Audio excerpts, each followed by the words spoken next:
Buenas noches, estimados profesoras que nos acompañan, alumnos y alumnas. Ya estamos listos para empezar con nuestro primer masterclass de este año. Mi nombre es Sergio Navas, soy el rector de la universidad a partir de hace un par de meses. Y bueno, yo quería dar la bienvenida en esta apertura del año. Y bueno, que estamos en un año bastante importante en la toma de decisiones del futuro del país. Y esta universidad no se escapa de ello. Fundamental. ¿Qué hemos estado haciendo? Y ustedes lo han experimentado. Hemos invertido no solo capital, sino tiempo en la transformación digital. Y en todo este proceso tenemos las nuevas plataformas Cloud Campus, que ya ustedes la están utilizando en las clases de esa semana, de lunes y martes y miércoles, y asimismo los profesores se han estado capacitando y formando y han estado recibiendo la colaboración de nuestras unidades de tecnología educativa, casualmente para alinearnos a lo que hemos decidido en el plan estratégico de este año y los próximos 4 años, es alinear mucho más a esta universidad a los estándares de los países OCDE. ¿Esto qué implica? Costa Rica hace más o menos un año pasó a ser parte de esta organización mundial, donde somos el país número 38 y las grandes potencias están ahí. Costa Rica pasó un proceso largo de muchos años para llegar a ser parte de los países OCDE, y esto implicó una serie de análisis en la parte de educación, en la parte de gobernanza, en la parte del riesgo financiero, etcétera, muchos de los temas que vemos en nuestras clases. Y dándole seguimiento a este tema, nos hemos dado cuenta que hay muchas aristas en las que hemos avanzado mucho como país y hay otras que nos faltan. Un reto, y creemos que es fundamental seguir trabajando en esto y como universidad aportar nuestro grano de arena, y por esto todo el compromiso como universidad en continuar en todo el tema de la transformación digital para hacer un cambio en la educación. Repito, nosotros tenemos una nueva plataforma mucho más robusta que se llama Learning Management System, que es el que estamos basándonos ahora. Antes era un sistema de forma gratuita que todas las universidades lo tienen. Hoy tenemos un sistema que hemos adquirido con licenciamiento respectivo. Los SUNES son los mismos, es la misma herramienta, solo que ahora la tenemos en mayores versiones y más sofisticado. Pero además tenemos la plataforma Sparks a disposición, que prontamente vamos a hacerles una demostración en algunas de las sesiones, que es la plataforma que tiene la multinacional Huawei. Como bien ustedes saben, firmamos un convenio. Somos la primera universidad en Costa Rica en ser escogida por esta multinacional para casualmente desarrollar la academia Huawei. Y esto va a implicar que muchos de los estudiantes nuestros, o los que les interese que seguir la carrera tecnológica, van a poder ingresar a esta academia y graduarse de los respectivos programas que da la academia Huawei. Asimismo, muy buenas noticias, hace una semana ya se tomó la decisión de adquirir una nueva plataforma además en el tema contable, y esto va a implicar una mayor facilidad de pago, pero además una mayor facilidad para aquellos que pagan al día, que no les cobren nuevamente lo que ya habían pagado. Y esto nos va a ordenar muchísimo y nos va a permitir dar un mejor servicio. Dicho esto, quisiéramos además focalizarnos al tema académico, que es el de hoy.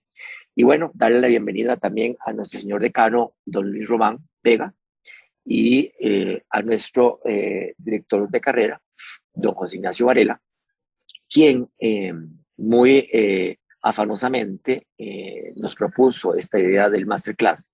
Y bueno, eran varios requisitos y cumplió todos. Finalmente lo estamos haciendo en los primeros meses del año. Y además tenemos a un invitado especial muy importante, que es don Jairo Rodríguez, quien tiene una amplia trayectoria en el sector bancario costarricense en diferentes bancos. Fue gerente de Banco Catay y actualmente es gerente financiero de BCP. Y bueno, ha desarrollado una serie de experiencia en el campo financiero, contable, administrativo, y me parece fundamental contarles esto. ¿Por qué? Porque nuestra universidad, recordarles que la primera universidad en impartir MBA, pero no nos quedamos hace 40 años en ser los primeros, sino hemos hecho un esfuerzo titánico por actualizar las carreras. Y de hecho ya estamos en ese análisis entre las autoridades del CONASUB y prontamente tendrán una nueva currícula. Y bueno, en este proceso nos parece bastante importante contar con profesionales como don Jairo, que bienvenido don Jairo, que nos va a dar hoy su experiencia y bueno, y una clase de fondo en este masterclass. Además de eso, Jairo tuvo experiencia en la SUGEF en los primeros años, también sí que tiene experiencia en el sector público, eso es importante cuando uno combina la experiencia en lo privado y en lo público, y además tiene experiencia, pues obviamente, en la parte académica. Esta universidad se ha caracterizado no solo por tener excelentes profesores en el tema de enseñar, que tienen facilidad, sino también que han tenido esa experiencia, que mantienen ese ligamen con el sector empresarial. Y bueno, Jairo es un ejemplo de ello. Le agradezco a José Ignacio, que lo tengo aquí a la par, que tiene diferente fondo de pantalla, ya vi que es verde, que no es que estemos en campaña, porque él está en verde, yo soy en blanco, pero él escogió el verde porque anda de cuadros y le va más con la camisa. Pero muchísimas gracias les damos a todos los profesores por este tiempo que nos van a brindar. Estamos claros que esto es importantísimo. Estamos en un año, ¿y por qué esto?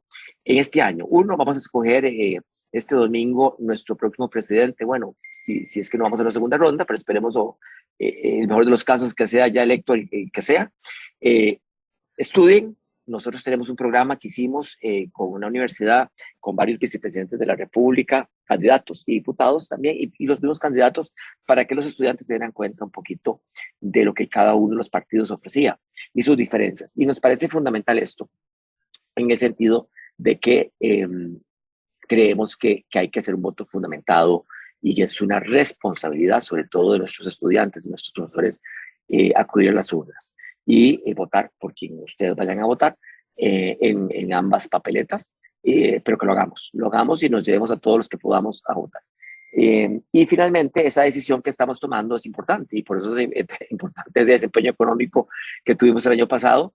Ayer estuve con la presidenta de la Cámara de Exportadores y varios exportadores y están preocupados por el tema del tipo de cambio y ellos felices con el tipo de cambio que va para arriba. Tuvimos una candidata que dijo que las mini evaluaciones existían, eso ya no existe, y efectivamente es un tema que para los que somos clase media y tenemos deudas en dólares y ganamos en colores, nos afectaría muchísimo, lo cual podría beneficiar al sector de comercio exterior. Entonces es un dilema que van a tener los políticos y el próximo gobierno, y sobre todo el Banco Central, en estos temas, y a todas luces cualquiera que se gradúe de técnico, bachillerato o maestría ligado a las ciencias empresariales debe entenderlo de una mejor manera. Y bueno, ¿y qué más que nos converse de este tema un banquero que a todas luces tendrá sus propios criterios, su propia experiencia? Y bueno, esperemos que nos dé muchas luces y que les sirva a muchos de ustedes en las clases. Muchísimas gracias, bienvenido Jairo. Muchas gracias a nuestro director de carrera, don José Ignacio, que lo estamos estrenando también porque tiene pocos meses de haber sido nombrado, y a nuestro decano, don Luis Román Vega, que también lo estamos estrenando, que es de reciente nombramiento, que no son nuevos en la universidad porque ellos ya venían trabajando aquí, eran parte del equipo de claustro o docente de esta universidad, entonces ya conocían la universidad bastante, y además tienen sus propias empresas en las cuales desarrollan sus negocios. Bienvenido Jairo y muchísimas gracias. No sé si José Ignacio quiere dar algunas palabras y yo silencio esto para que no entorpecer. Muchísimas gracias a todos y bienvenidos. Creo que me escuchan ahí, ¿verdad? Sí, bueno, muchísimas gracias Sergio por abrir el espacio, que es algo que queremos estar realizando a inicios de curso, tener diferentes invitados, ¿verdad? Inclusive de la casa y personas que son externas para enriquecer mucho más las clases y que sean temas donde ojalá podamos consultar, que nos sirvan para la vida y también que nos sirvan para los estudios, y agradecerle también a don Jairo Rodríguez por brindarnos el espacio y la colaboración. Espero que sea de mucho provecho.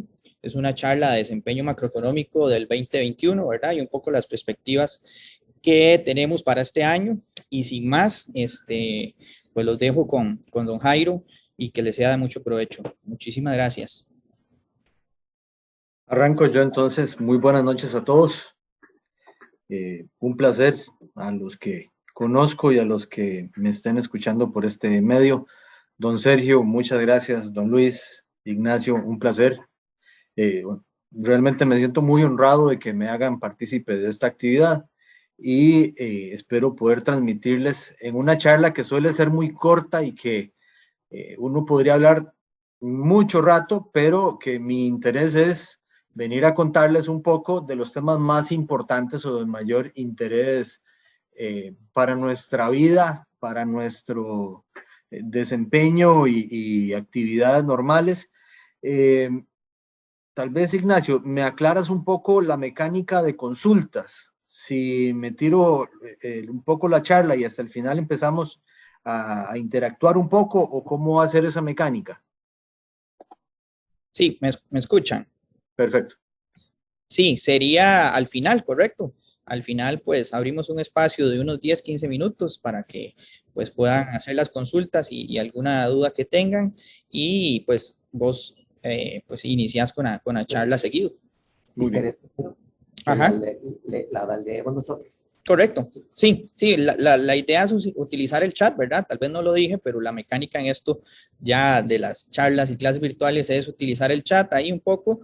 Entonces, nosotros vamos leyendo y bueno, don Jairo nos ayuda a comentarlas y responderlas al final.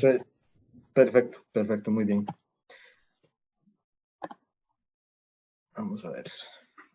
Bueno, un poco ya don Sergio muy amablemente contó quién es Jairo Rodríguez.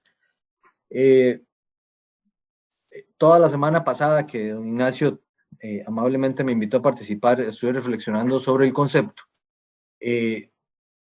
Por lo menos en la Universidad de Costa Rica existía un tema muy marcado y era que la gente trataba de identificarse mucho. Es que yo soy de tal carrera.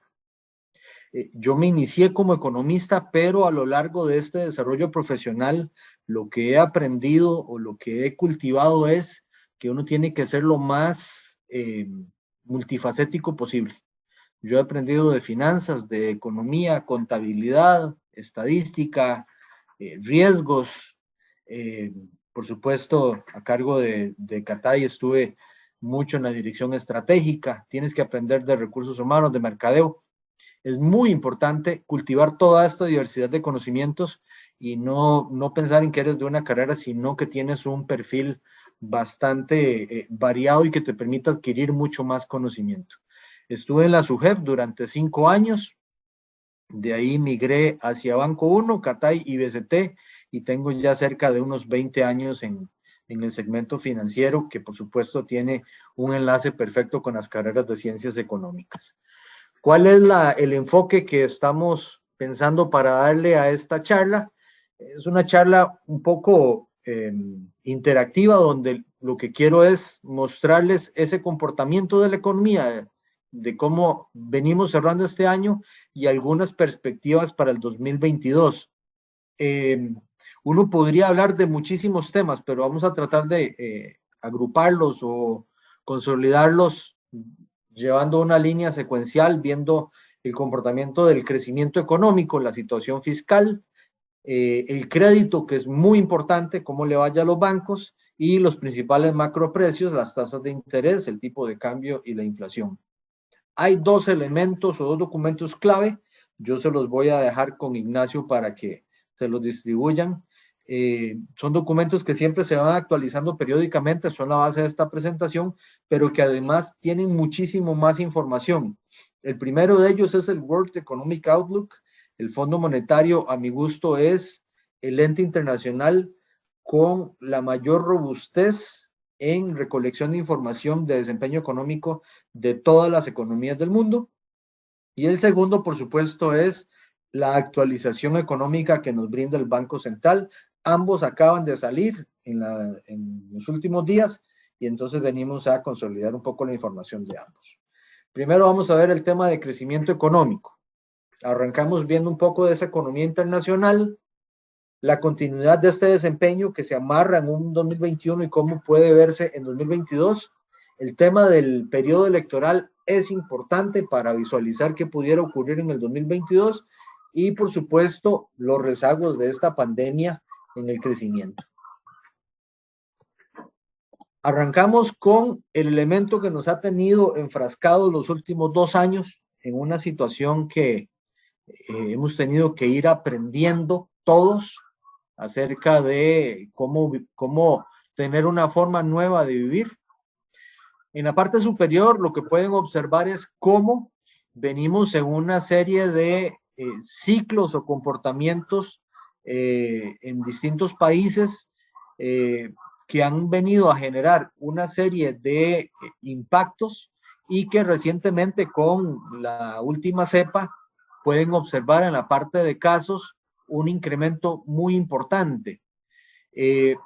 Sin embargo, afortunadamente, este efecto se va trasladando cada vez menos hacia las variables de hospitalización y las variables de mortalidad que ya se han estabilizado muchísimo. Y eso entonces paulatinamente lo que va generando es un comportamiento de estabilización y de apertura en economías que han visto el tema del cierre de la movilidad como uno de los mecanismos de control. Veamos el caso de Costa Rica. La primera gráfica al lado izquierdo, abajo, lo que nos muestra es ese comportamiento cíclico o de ondas que hemos estado teniendo, donde la última onda o el último ciclo es prácticamente el doble de casos de lo que tuvimos en cualquier momento previo anteriormente. Y eso, por supuesto, se traslada a la segunda gráfica, que es el nivel de hospitalizaciones.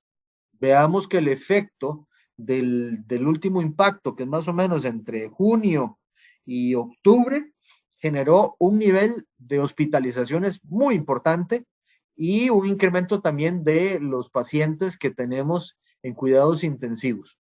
Y lamentablemente la última gráfica, que es la cantidad de fallecimientos, se nos incrementó de una forma muy importante hasta llegar a niveles diarios de 35 personas fallecidas. Yo he reflexionado un poco sobre estas gráficas y uno suele en las áreas de negocios o en las áreas de finanzas, economía, ver usualmente estas gráficas con mucha frialdad y simplemente ver comportamientos y ver cifras. Sin embargo, hay que tener mucha conciencia de lo que hay detrás de estas gráficas. Son seres humanos, son personas. Detrás de cada muerte hay un amigo, un hermano, un compañero, un papá, y el tema a veces está ajeno hasta que lo tienes en una persona cercana y te das cuenta de la relevancia del tema, porque cada persona que se va, hemos perdido muchísimos académicos, personas sumamente inteligentes, familiares, amigos, etcétera, que generan un hueco y que si no estuviera esta pandemia, estarían ahí acompañándonos. Veamos un primer comportamiento muy a dedo, casi si estuviéramos frente a una pizarra pasando un poco de tiza. Montamos una línea en la cual unimos el comportamiento de los casos nuevos con hospitalizaciones y la cantidad de fallecimientos. Vean que tiene un comportamiento entre las tres gráficas bastante coherente. Y veamos, ese fue el último ciclo. Veamos qué interesante, con este ciclo más reciente, que a pesar de que la cantidad de casos se ha incrementado de forma importante, ha trasladado una cantidad bastante menor de pacientes a hospitalización y, por último, una cantidad muchísimo más reducida de fallecimientos. Esto es muy importante porque definitivamente el efecto de la vacunación está generando un factor muy positivo y que ayuda muchísimo a estabilizar la economía y a normalizar la economía. El gran problema usual de este tema es la paralización en la movilización, por un lado, y luego el estancamiento en la capacidad productiva, donde toda la fuerza de producción se reduce considerablemente por incapacidades o aislamientos. Pareciera que estamos enfrentando efectivamente una nueva cepa que es fuerte en nivel de contagios, pero que a nivel país estamos logrando atenderla muchísimo mejor y con un mucho menor nivel de impacto, lo cual es muy positivo. ¿Qué nos dice el World Economic Outlook? Les decía que es un reporte periódico, se calcula trimestralmente, nos da una perspectiva global por los principales bloques y además, si deseamos ir a revisar algunos países, a mi gusto es la información más completa y actualizada de todo el globo y nos brinda no solo una perspectiva de crecimiento, de comportamiento, sino que tira hacia adelante cuáles son las perspectivas de crecimiento y los principales riesgos que se están visualizando en el horizonte. Este último reporte de enero, veamos qué nos empieza a contar. Para empezar, los principales riesgos y perspectivas. Nos dice que Omicron ha vuelto a generar este tema de restricciones a la movilidad en distintos países. Hay algunos países mucho más estrictos en estas consideraciones y eso, por supuesto, nos afecta a la productividad, pero lo que observan ellos es que esta pandemia se va a seguir prolongando. Ahí una pregunta que a mí me surge es, ¿cuántas más variantes vendrán? Definitivamente vendrán muchas más. No sabemos de qué magnitud en ese impacto, en esa severidad del impacto en salud, pero ciertamente si utilizamos la gripe como concepto de referencia, vamos a tener muchísimas más variantes y un proceso paulatino de estos ciclos, de esta oscilación, que esperemos que poco a poco se vaya estabilizando conforme las dosis de vacunas se vayan distribuyendo a lo largo del mundo. Nos cuenta también como un principal riesgo que los canales de suministro que afectaron muchísimo 2019 o 2020 siguen afectando. Y esos temas van a persistir, van a generar todavía trastornos y entonces van a afectar a los flujos de comercio internacional. A nivel empresarial, ¿qué he visto yo en el banco? Hay muchas empresas que traen inventarios, por ejemplo, las empresas de vehículos son un muy buen ejemplo, han tenido un impacto severo en su capacidad de acumulación de inventario y algunas de ellas lo que están haciendo es pagando el inventario un año anticipado para tratar de traer ese inventario y no tener impactos significativos en su gestión de ventas. Un tercer elemento, definitivamente este nos va a dar mucho de qué hablar, que son los niveles de inflación que se nos están yendo arriba en todas las economías. Esto tiene consecuencias que vamos a ver ahorita muy pronto, que es el endurecimiento de la política monetaria que todos los bancos centrales de los distintos países van a estar aplicando para contener esas presiones inflacionarias. Tenemos además un riesgo de tensiones geopolíticas. Vimos muy recientemente un riesgo de que Rusia entre en problemas militares con algunos países que uno cree que están allá muy largo y que no los vamos a ver, pero definitivamente el mundo está muy tenso y cualquier tensión geopolítica que ocurra va a generar distorsión, va a generar estrés. Los mercados financieros internacionales van a estar con mucho más volatilidad y dependiendo de la magnitud, recordemos en las guerras de Irak, los mercados internacionales definitivamente resienten mucho estos temas. Muy importante, recuerdo haber visto en algún lado una gráfica muy interesante que ponía la ola de COVID y una ola de efecto climático atrás.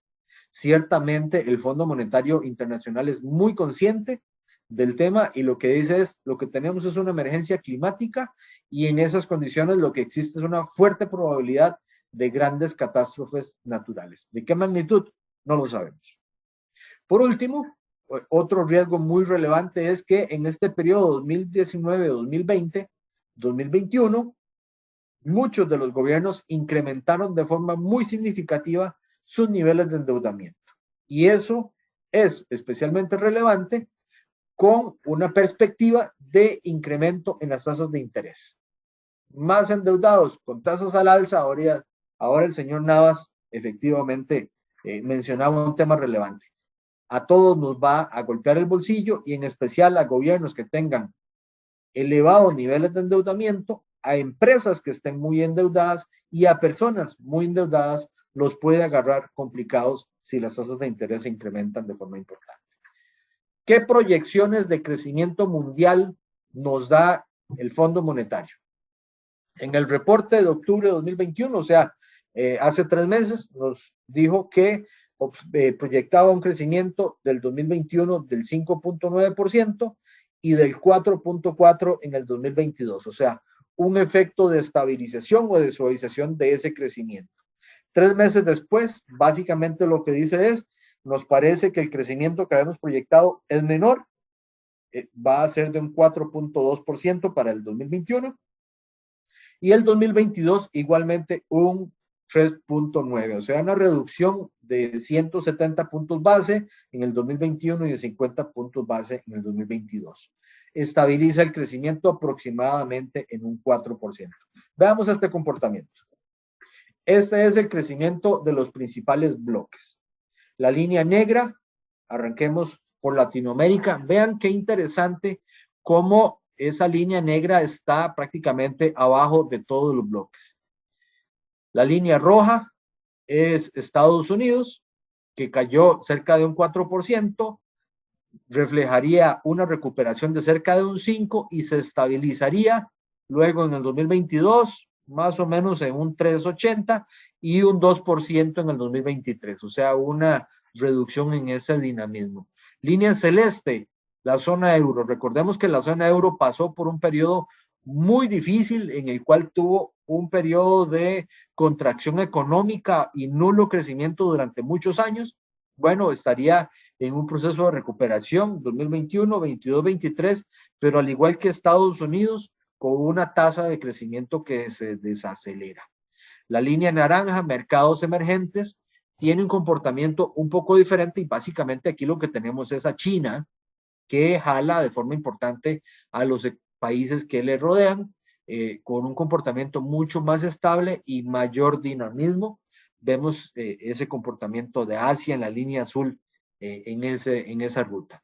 Y los puntos son el comportamiento de Costa Rica, según el reporte de Banco Central, donde decrecimos casi un 4% en el 2020, un muy buen monto de recuperación en el 2021, casi un 8%, y luego nos estaríamos estabilizando en torno al 4%. Aquí unas primeras apreciaciones. La primera es evidente, una muy importante recuperación de la economía mundial en el 2021. Gracias a Dios pasamos este periodo de prueba difícil y 2021 es un año de estabilización y recuperación. Sin embargo, 2022, 2023 baja ese ritmo y es un poco menos dinámico. Segunda apreciación importante, esa línea de Latinoamérica nos dice que Latinoamérica tiende a estar más afectada y más vulnerable que estos grandes bloques de Estados Unidos y Europa.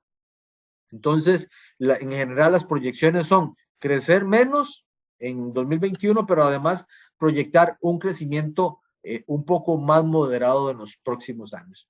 Esa es una vulnerabilidad inherente a unos países que lo que tenemos son productos en general, materias primas como granos, ganado, etcétera, que tienden a ser mucho más vulnerables al comportamiento internacional, a la demanda, al comportamiento de precios, y pareciera que vamos a estar con un poco más de impacto. La última, muy positiva, pareciera que Costa Rica ha salido bien librado. Vean que 2020 la caída fue inferior inclusive al comportamiento de Estados Unidos, al comportamiento que tuvo Europa. Un nivel de recuperación muy superior en 2021 y una estabilización proyectada del crecimiento bastante favorable en torno al 4% en el 2022 y 2023. ¿Qué nos dicen las métricas del índice mensual de actividad económica para Costa Rica en temas de crecimiento económico? En estas gráficas tengo 3 grupos en la parte izquierda. El IMAE total, o sea, toda la economía como conjunto. La primera columna es febrero 2020, o sea, previo a la pandemia. La segunda, cómo cerró el 2020, cómo cierra el primer semestre 2021 y cómo cierra el segundo semestre 2021 con la última información disponible en noviembre. La economía como un todo, vean que al cierre de 2020 todavía mostraba una tasa de crecimiento importante.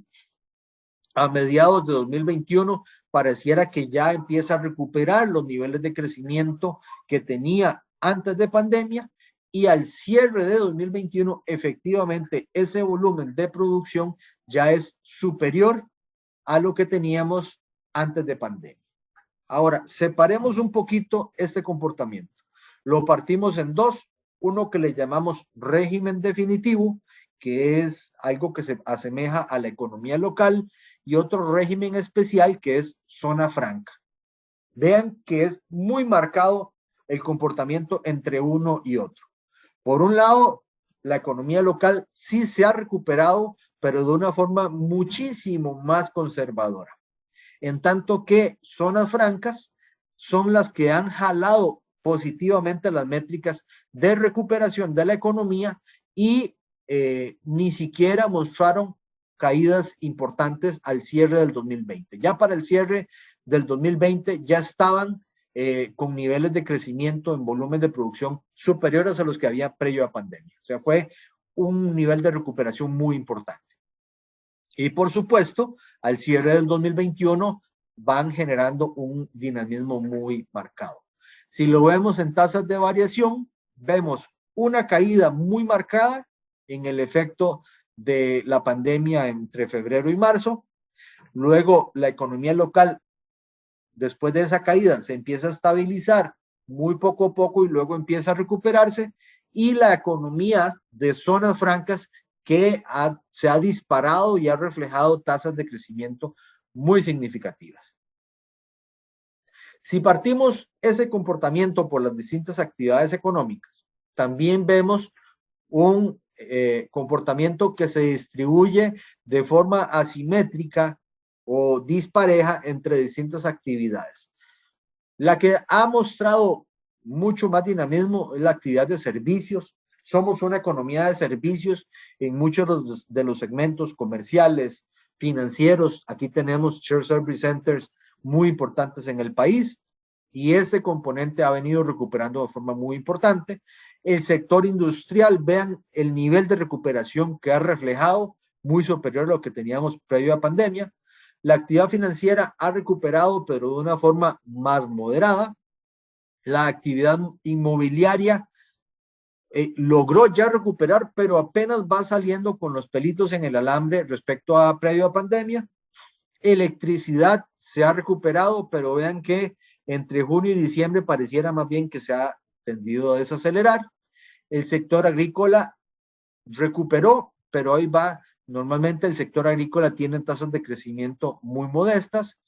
El sector de transporte había tenido una caída muy significativa y ya logró recuperar ese comportamiento previo a pandemia. La actividad comercial es muy importante para este país porque evidencia el apetito de consumo de los agentes económicos, ya se ha recuperado, y en última instancia dos actividades con un comportamiento muy particular. El sector de construcción todavía a noviembre no había logrado recuperar el comportamiento que tenía previo a pandemia, pero ya estaba prácticamente llegando a ese nivel. Y por último, el sector de hotelería, al que sí le falta todavía bastante para volver al comportamiento previo a la pandemia. Uno de los apartados de este programa macroeconómico del Banco Central habla específicamente del sector de turismo y lo que prevé es un 2023 y 2024 ya con una marcada estabilización de la pandemia y con una normalización muy importante de los flujos de turismo internacional viniendo hacia el país. Por último, veamos el comportamiento de las relaciones entre PIB, el índice mensual de actividad económica y consumo. Lo que vemos es una recuperación de todas las variables. Ahora, no es posible tener tasas de crecimiento muy robustas, pero sí vemos una reactivación significativa de todos esos componentes. Y muy importante, estamos volviendo a sacar la billetera y estamos consumiendo de nuevo bienes, servicios. En general, estamos apoyando que ese sector comercio se reactive y estamos volviendo a una normalidad en nuestro comportamiento y hábitos de consumo, que ese es un componente definitivamente importante del crecimiento económico. Para muchos de ustedes que están en el proceso de incorporación al mercado laboral, les incorporé estas gráficas que me parecen muy importantes sobre empleo. La primera de ellas es la tasa de desempleo. Tuvimos una economía que creció de forma muy importante en la cantidad de personas que dejaron de trabajar. Casi una cuarta parte de toda nuestra gente se quedó sin trabajo, y esa gráfica es bien importante porque pasamos de ese 24% a un 14.4%. Y vean que la tasa de reducción es bien importante. Esperemos que sigamos en ese comportamiento. La población económicamente activa descendió de forma importante y se ha venido recuperando. Y muy importante la gráfica de la derecha, índice de avisos de empleo. ¿Qué dice eso? Las empresas andan buscando contratar personal, andan buscando reactivarse y andan buscando que todos ustedes lleguen a ayudar a las empresas a levantar esa economía. Entonces esto es muy positivo porque el empleo genera ingresos, los ingresos generan consumo, capacidad adquisitiva, y ese consumo reactiva a las empresas y se genera un factor de cadena muy positivo de reactivación. El impacto de la política en el desempeño económico. Típicamente el año electoral es un año atípico y genera una distorsión importante en el comportamiento de la economía. 2022, año electoral, suele ser un año atípico, un año improductivo. Las empresas tienden a posponer las decisiones de inversión, tienden a esperar a ver quién podrá ser ese candidato y ver si eso genera riesgos importantes o no. Y los agentes económicos con ahorros tienden a posponer decisiones importantes de ahorro, trasladan sus ahorros a corto plazo o inclusive los dejan en posiciones donde puedan reaccionar con esos ahorros hacia gestiones, por ejemplo, de movilización. Si se ponen nerviosos, si hubiese algún candidato que genera algún riesgo importante o alguna distorsión en el comportamiento país, definitivamente muchos de ellos tienden a reaccionar de esa forma. Por lo pronto, lo que sí vemos es las empresas esperando ver qué ocurre. Ahora mencionaba don Sergio el tema de la segunda ronda. Por lo menos todas las estadísticas de sondeos y de evaluación de preferencias políticas, lo que apunta es a una segunda ronda. Y en esa circunstancia, prácticamente se nos iría todo el primer semestre en inactividad. Entonces, esto básicamente no es que sea inactividad, sino de menor dinamismo.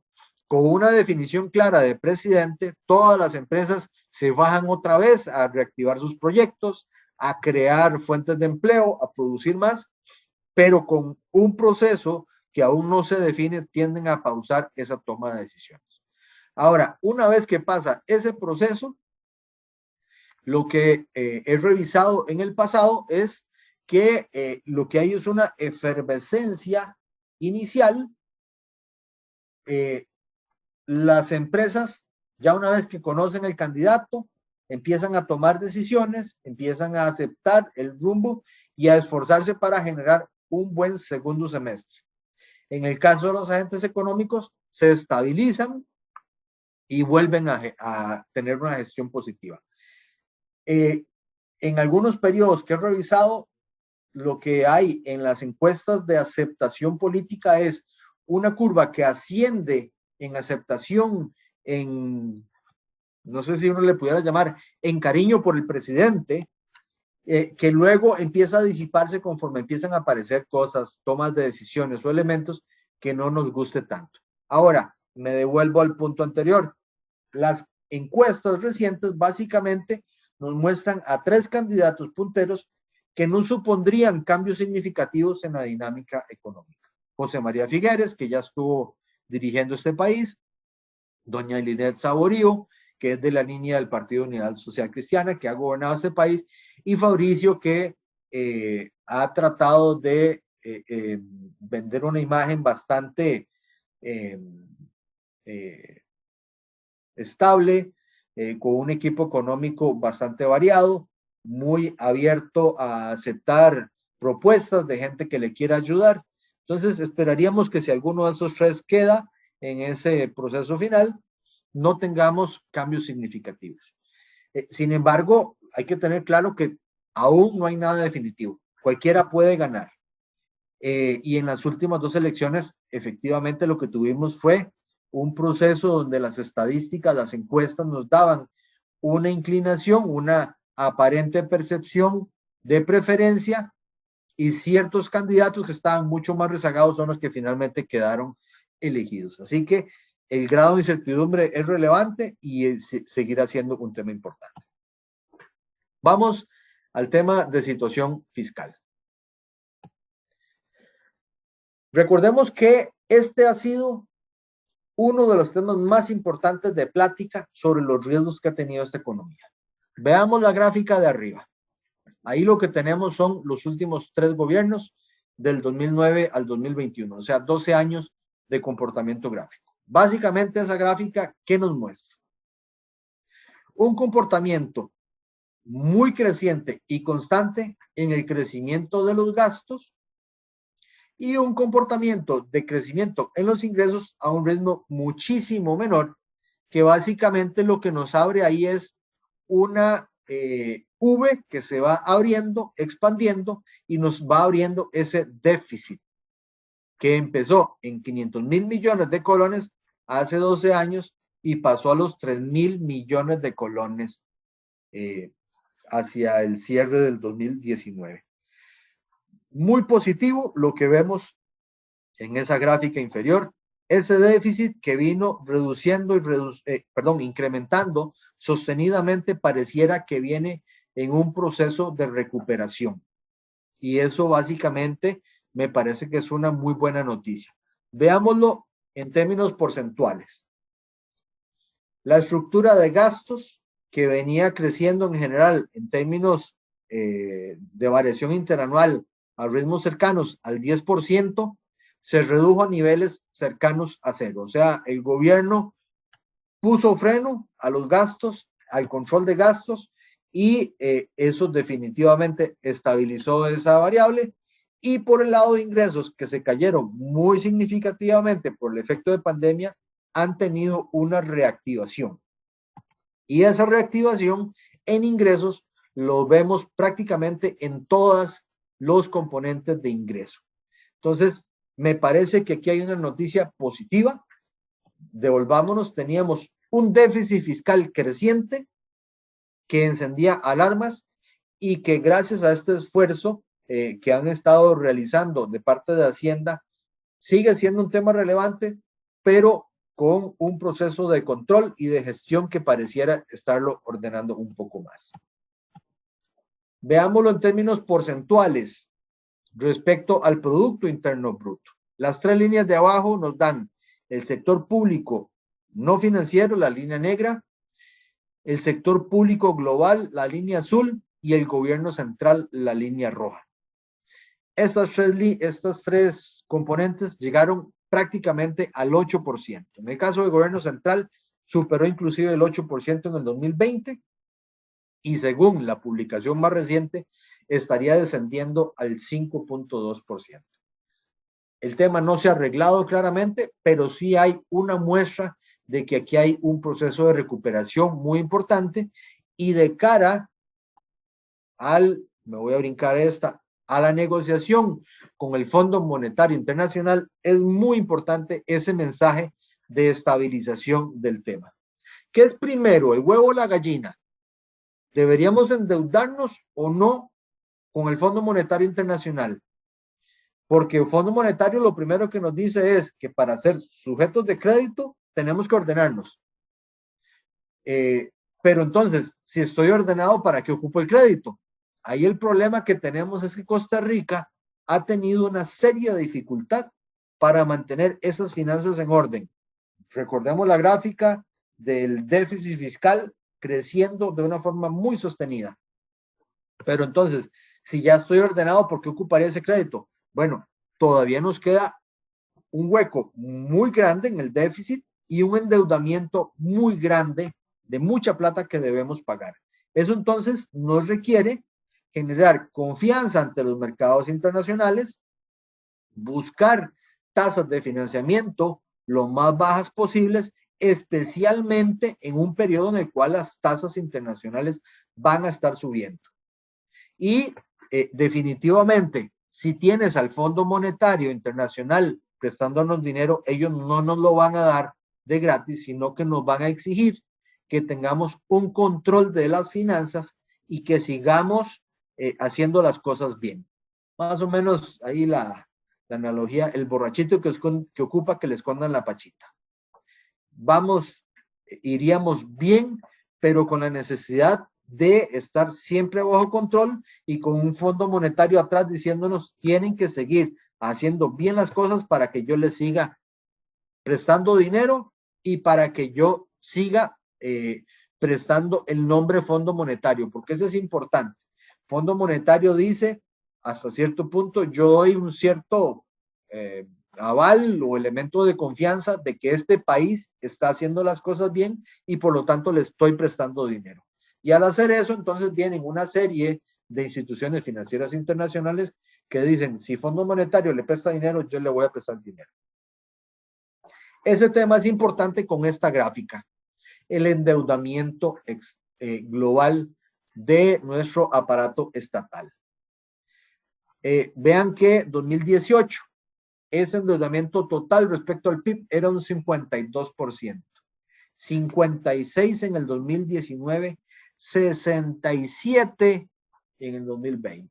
Vean qué nivel de incremento en ese endeudamiento. 2021, 68, mucho más estabilizado. Y las proyecciones que utiliza Banco Central es que 2022, 2023 serían los años para estabilizar y paulatinamente empezar a descender ese nivel de endeudamiento. Vean que lo que tenemos aquí es un problema que es de gran magnitud y de muy largo plazo para resolverlo. Vean que dentro de 6 años apenas estaríamos estabilizando el nivel de endeudamiento. Para reducir de forma importante nos tomaría un tiempo más. Así que el tema va a seguir en la palestra, va a seguir en la discusión y por supuesto va a seguir en un proceso necesario de control de esas finanzas, que es uno de los elementos importantes de todos los partidos políticos en su agenda, en su propuesta para estas elecciones. Vamos con las tasas de interés. Tasas de interés en dólares, tasas de interés en colones. Me di a la tarea de construir una gráfica de 70 años en las tasas de interés en dólares. Ahí tenemos a la tasa prime, tenemos a la tasa de los fondos de la Reserva Federal y tenemos a la LIBOR de 6 meses, que en algunos casos se utiliza mucho para referencia de créditos. Básicamente, las tres tienen un comportamiento coherente entre ellas. Partamos esa gráfica en los últimos 30, 40 años y obviemos el periodo que está antes de esta línea. ¿Qué observamos? Básicamente un nivel de estabilización o descenso de esas tasas de interés en el largo plazo. Veamos que allá por cerca de los 90 la prime estuvo casi en el 12%. Paulatinamente ha venido en un proceso de descenso y el pico máximo que tuvimos ahora en el 2018-19 fue de menos del 6%, o sea, la mitad de lo que tuvimos allá en los 90.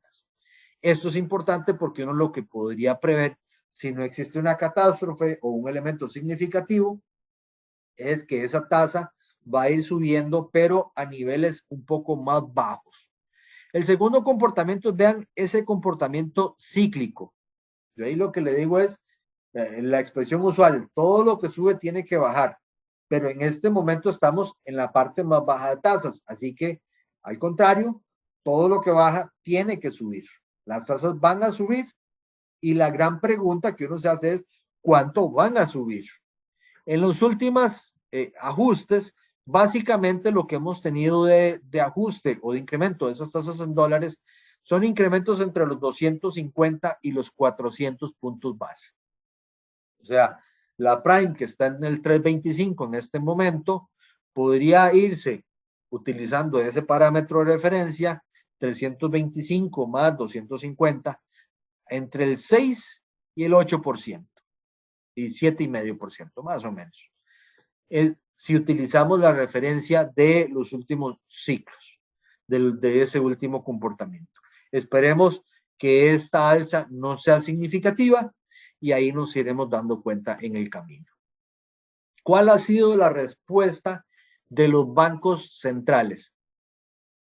Las economías avanzadas han empezado a alertar, a indicar que van a empezar a realizar ajustes. Reino Unido fue el que hizo un ajuste relativamente pequeño, pero vean que todas las líneas todavía están fijas. Lo que estamos es previendo un alza que ya han hecho explícita. ¿Qué ha ocurrido con las economías emergentes de Latinoamérica? Vean que el efecto sí es muchísimo más marcado. Brasil, por ejemplo, tenía una tasa cercana al 2% y ya va por 9,25. O sea, hay un efecto, una reacción en tasas de interés en las economías latinoamericanas muchísimo más sensibles. Somos economías más vulnerables en nuestro sistema financiero. Reserva Federal, ¿qué prevé con esas tasas de interés? Esta es una foto de un comunicado que nos hizo a mediados de diciembre y básicamente ese 2022 ellos lo que hacen es entrevistar a todos los directores de sus distintas reservas federales del país y asignarle un punto a cada uno de ellos de dónde percibe que estarían las tasas de interés al cierre de 2022.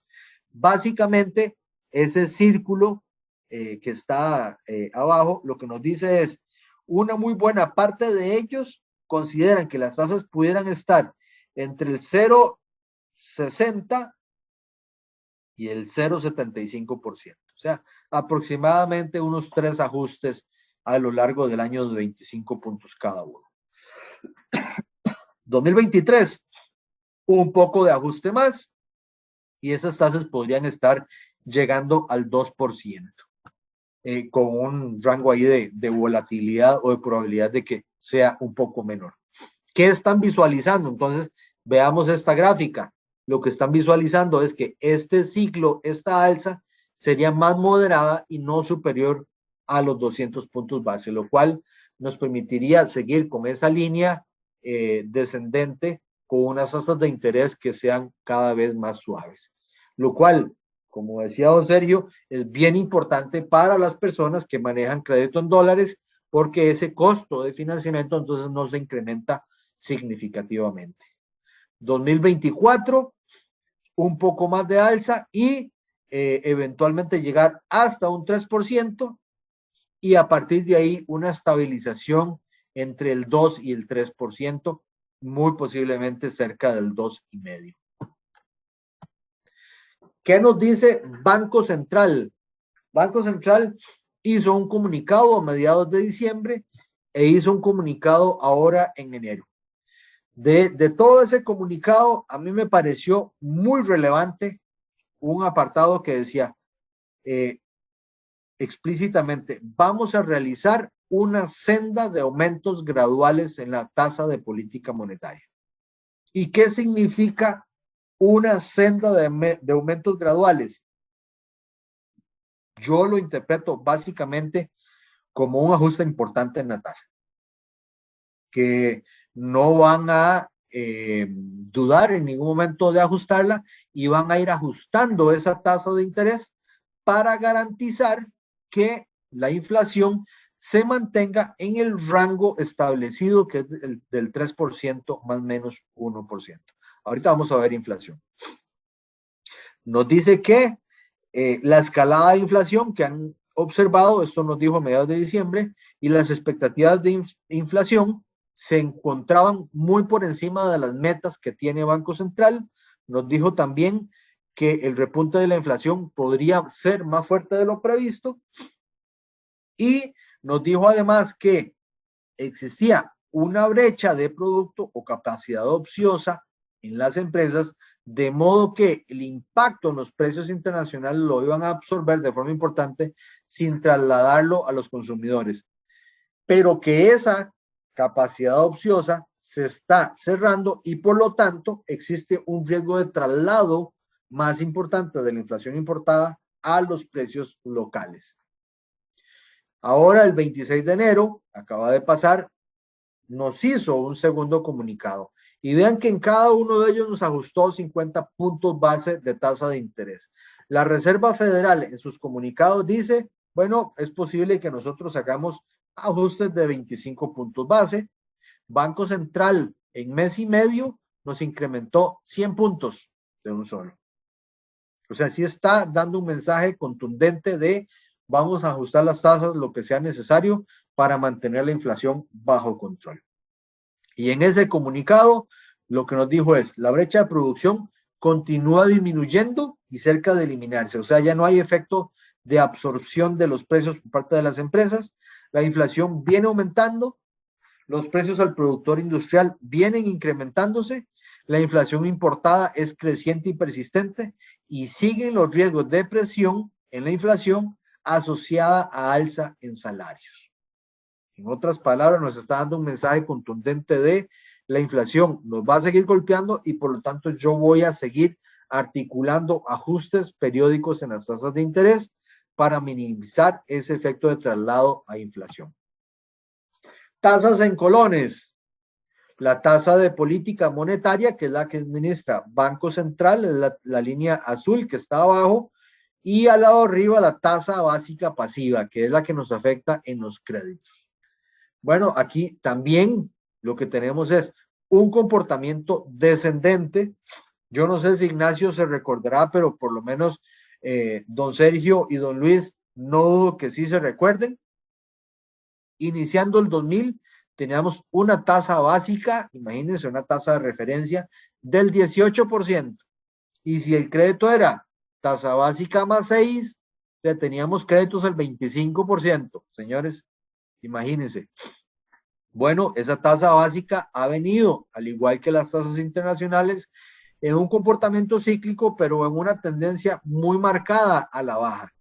Y los ajustes en ese comportamiento cíclico anteriormente eran muy fuertes, pero vean que el ajuste en el 2014 fue pequeño, en el ajuste en el 2017 fue pequeño, y uno pudiera ambicionar que el ajuste en el 2022, 2023 igualmente no sea significativo y que podamos mantener ya una cierta estabilización de esa tasa de interés.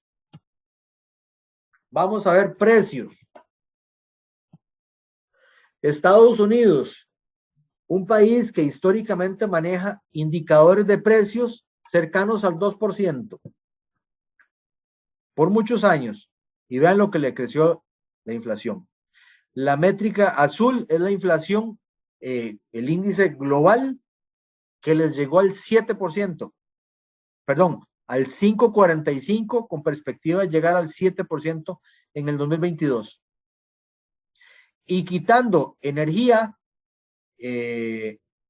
y alimentos, que son elementos más volátiles en la inflación, se estabiliza un poco más, pero aún así con un comportamiento de tendencia al alza muy marcado. Y esto es lo que explica entonces el efecto de reacción de la Reserva Federal que nos va a subir tasas. Costa Rica. Veamos primero la gráfica de la derecha. Esta gráfica es el impacto de los índices de precios de materias primas importadas. O sea, el productor industrial que compra su producto como materia prima del exterior, que a mediados del 2021 tuvo un incremento de un 100% en los precios de esas materias primas. El efecto poco a poco se estabiliza, pero todavía a diciembre existe un impacto de un 48%. de la producción industrial se traslada, vamos a la gráfica izquierda, a los productos de manufactura, o sea, ya los productos elaborados. Un incremento de un 14%, que sigue siendo muy relevante.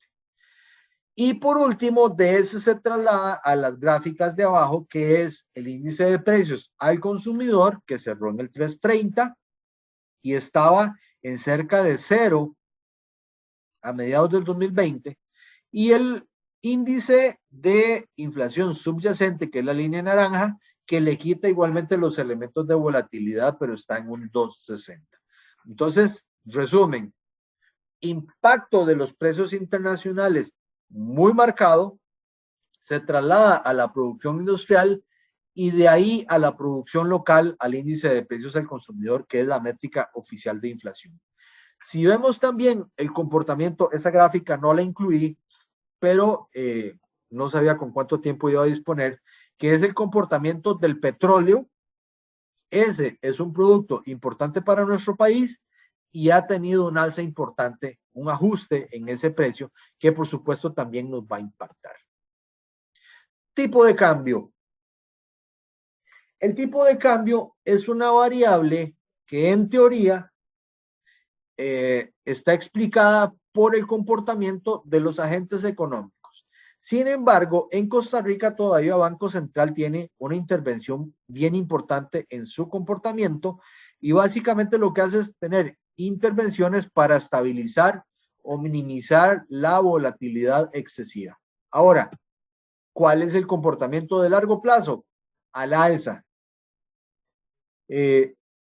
Ahí habrá que ver quién va a ingresar luego del cambio del señor presidente don Rodrigo Bolaños como presidente del Banco Central.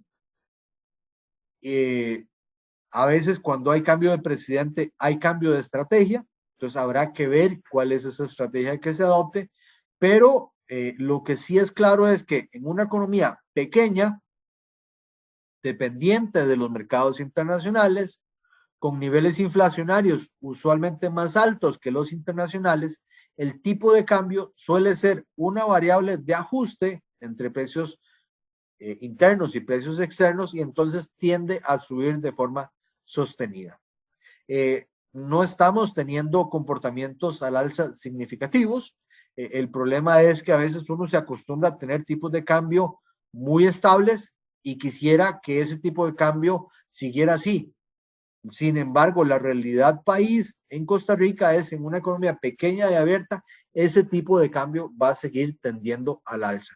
Y uno lo que espera es que esa alza sea moderada, con volatilidad, pero con una tendencia estable.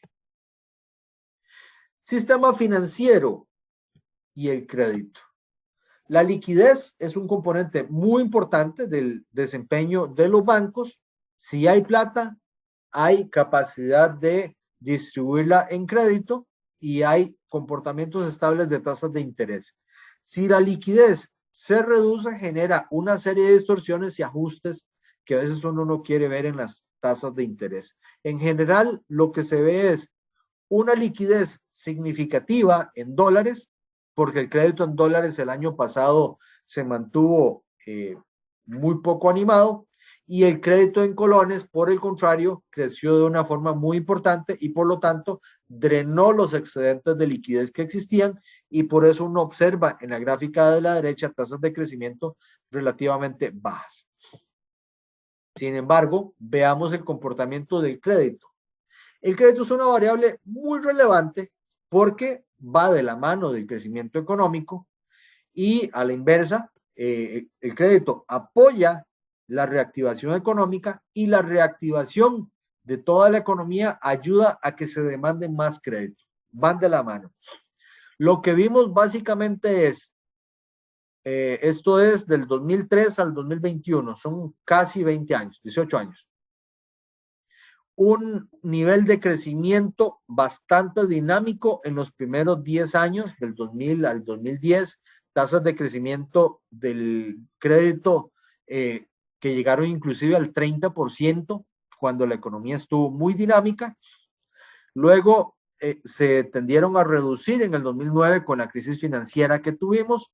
El crecimiento no tuvo reducciones significativas. Vean que básicamente llegó a niveles de cero.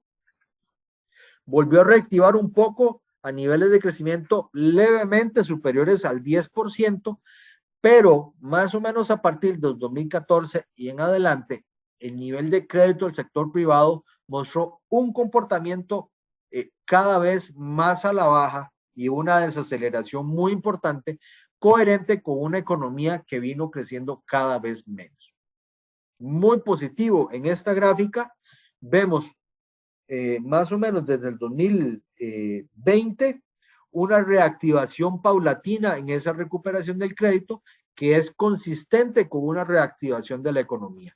Entonces, el sector financiero apoyando el crecimiento y la economía recuperándose, que hace que los agentes económicos, las empresas y los consumidores demanden más crédito, ya sea para consumir o para generar nuevos proyectos. Aquí entonces hay una noticia adversa hacia periodo más viejo, pero muy positiva del comportamiento más reciente que pareciera estar dinamizando tanto la economía como el crédito. Para cerrar, un cuadro resumen, el programa macroeconómico del Banco Central y algunos de las principales vistas de los elementos más relevantes de este programa macroeconómico. Primero nos dice, 2021 tenemos un crecimiento en el PIB real bien importante. Por supuesto hay una distorsión de cifras porque venimos de un comportamiento de 2020 que fue muy abajo, dada la contracción que tuvimos, pero básicamente lo que dice es el PIB 2021 cierra en niveles superiores al PIB del 2019. O sea, logramos compensar en nivel de producción el ritmo que traíamos hace 2 años. Ya económicamente nos estamos recuperando de la pandemia. 2022, una reactivación del 3.9%, 2023 un 4%. O sea, nos da una muy buena perspectiva de crecimiento para los próximos 2 años y esperemos que el nuevo gobierno sepa aprovechar esta coyuntura y estimular aún más la reactivación. Inflación nos dice un 2021 del 3.3, 2022 y 23 igualmente controlados en esa meta del 3 más menos 1, un 3.4 y un 3.2. Balance de pagos sin cambios significativos, o sea, el comportamiento coherente a lo que tenemos actualmente. El sector público, veamos qué interesante. 2021, menos 5%, recordemos que estábamos en el 2020 en menos 8%, menos 3.6% en el 2022, menos 2.7% en el 2023. O sea, visualiza un ordenamiento paulatino de las finanzas públicas. El endeudamiento del gobierno central, 68, 70, 69, o sea, lograría estabilizarse y dejar de crecer. Y el crédito al sector privado, 2.6 en el 2021 y una reactivación muy importante en el 2022-2023 que nos ayuda a la reactivación de la economía. Para cerrar, entonces, vamos a hacer un balance de elementos positivos y negativos. Elementos adversos, el fantasma de la inflación. Unos niveles de inflación altos definitivamente no nos ayudan porque induce a todos los bancos centrales a reaccionar en tasas de interés y el impacto suele ser a veces fuerte. El ajuste a los periodos expansivos que han sido prolongados suele afectar muy fuerte a los mercados financieros, a los mercados bursátiles. Recordemos que en el 2008 lo que se generó fue una reactivación de esa tasa de interés que se trajo abajo una burbuja o un efecto bursátil muy importante y muchos sectores que no lograron adaptarse porque tenían muchos años de estar en tasas bajas. Entonces, un periodo de reactivación de tasas de interés debe ser muy cauteloso para que no genere este tipo de efectos. La pandemia sigue azotando. ¿Qué más vendrá? No sabemos, pero definitivamente pareciera que 2022 estamos mejor preparados que 2020, 21 y que 2020 por el proceso de vacunación que estamos teniendo a nivel internacional.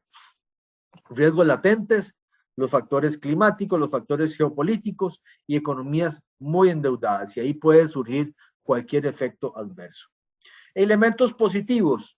Estamos teniendo perspectivas muy positivas de reactivación en el crecimiento económico, tanto en Costa Rica como en los principales bloques. Y si se produce más, se generan más ingresos, se genera más empleo, se genera más capacidad adquisitiva y las economías se recuperan mucho mejor. Solo nos tomó 2 años recuperar el nivel de producción del 2019, lo cual yo visualizo muy positivo. El déficit fiscal evidenció un muy buen cierre en el 2021 y las perspectivas que nos brinda Banco Central son igualmente halagüeñas de un mejor control de las finanzas en 2022, 2023 y hacia adelante, por supuesto, esperando que el proceso con Fondo Monetario Internacional se dé. El crédito evidencia una reactivación y las proyecciones igualmente son positivas. Y muy importante, el sistema financiero en general sale bastante bien librado del efecto de la pandemia y el deterioro en las carteras crediticias. Había una preocupación muy importante de que los bancos fueran a salir muy golpeados por la pandemia. Pareciera que estamos saliendo relativamente bien y eso nos permite seguir apoyando el crecimiento económico. De mi parte, aquí cierro la plática y abro ventana para que podamos hablar abiertamente de lo que sea de interés de ustedes. Perfecto, perfecto. Bueno, vamos a abrir el espacio de preguntas, que aquí tenemos ya unas consultas. Voy a iniciar. La primera nos dicen, ¿qué expectativas se tiene para la inversión extranjera directa, considerando un poco el tema de que algunas empresas están transfiriendo pues sus operaciones a unas localidades más cercanas a la parte, digamos, de operación central de las empresas? Entonces, resumidas cuentas, un poco de las expectativas de inversión extranjera directa que se puedan tener con todo este tema macroeconómico que nos acabas y perspectivas que se pueden analizar a futuro. Costa Rica ha sido un país que se ha caracterizado en el largo plazo por tener una atracción muy importante de inversión extranjera directa.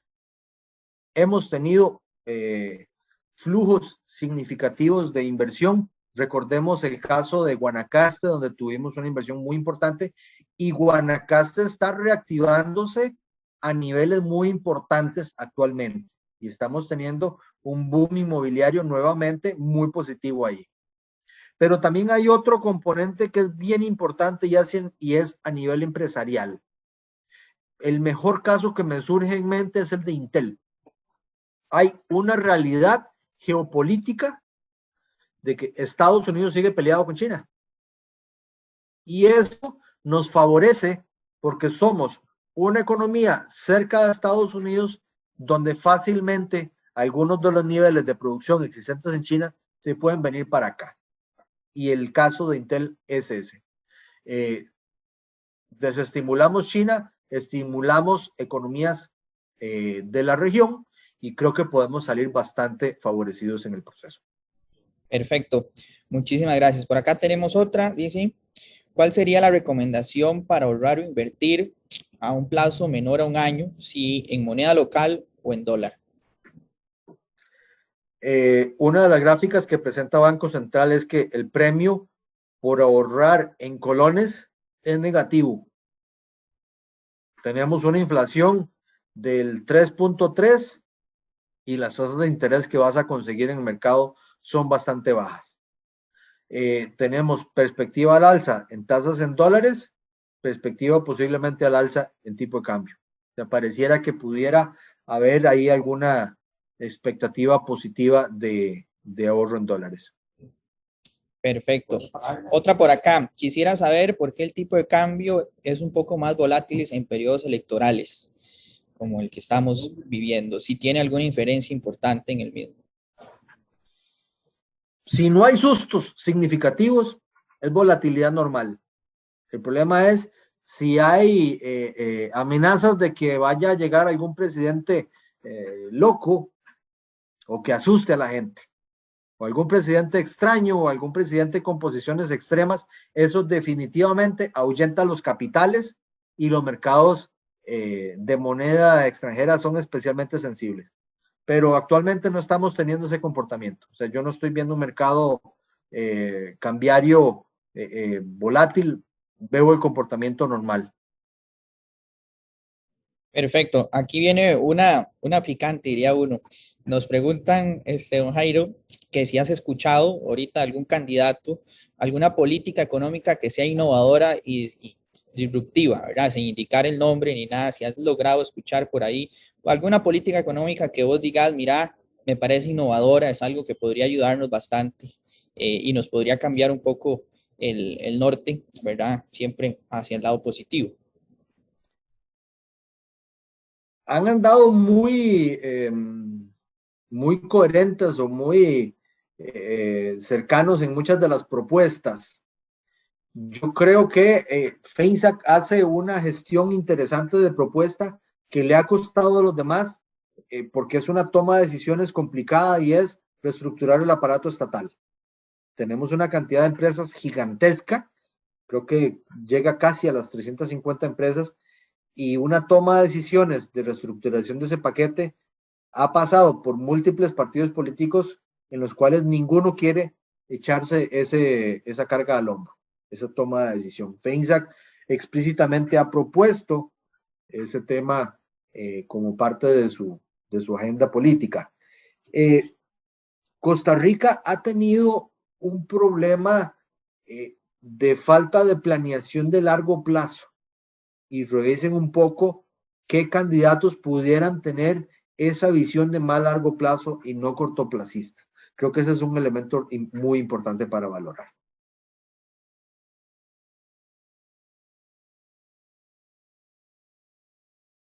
Perfecto.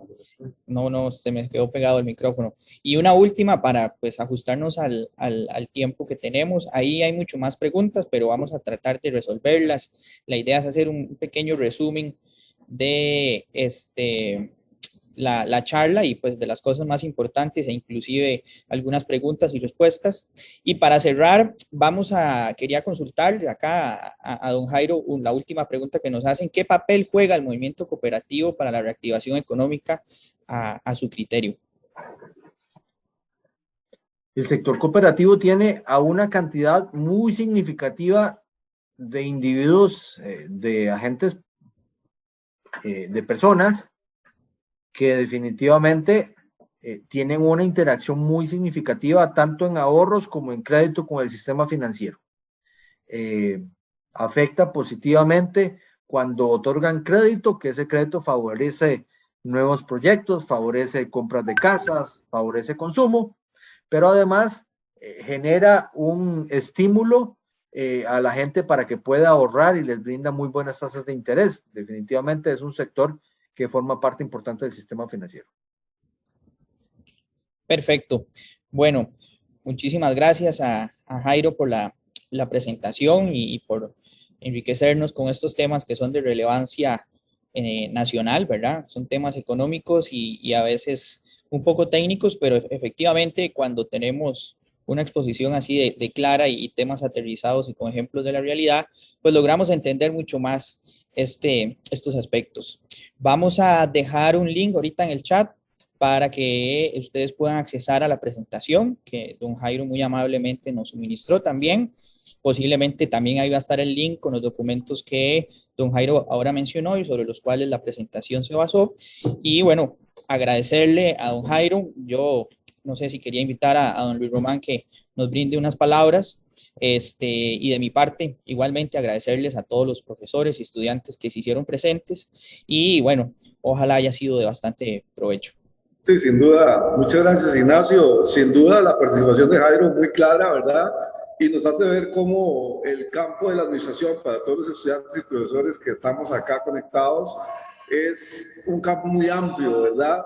Es un campo que prácticamente el administrador se puede desempeñar en cualquier área del trabajo humano, desde empresas de servicios, pasando por hospitales, restaurantes, etcétera, y por eso se habla de líderes en el administrador, pero en la universidad buscamos más bien llevar ese liderazgo a otro nivel, desarrollando esas capacidades de dirección que debe tener un administrador de negocios y sobre todo un conocimiento del entorno financiero, del entorno macroeconómico, como bien Jairo lo ha explicado. Así que agradecer a Jairo, ¿verdad?, la participación, sin duda una exposición muy preclara, y agradecer a nuestros docentes y estudiantes que estuvieron conectados, ¿verdad?, que tuvimos alrededor de unos 300 conectados escuchando la disertación de Jairo. Muchas gracias, Jairo, muchas gracias a todos y que tengan muy buenas noches. Muy buenas noches. Y Buenas espero noches. que haya servido para Excelente, alimentar el tema. Muchas gracias.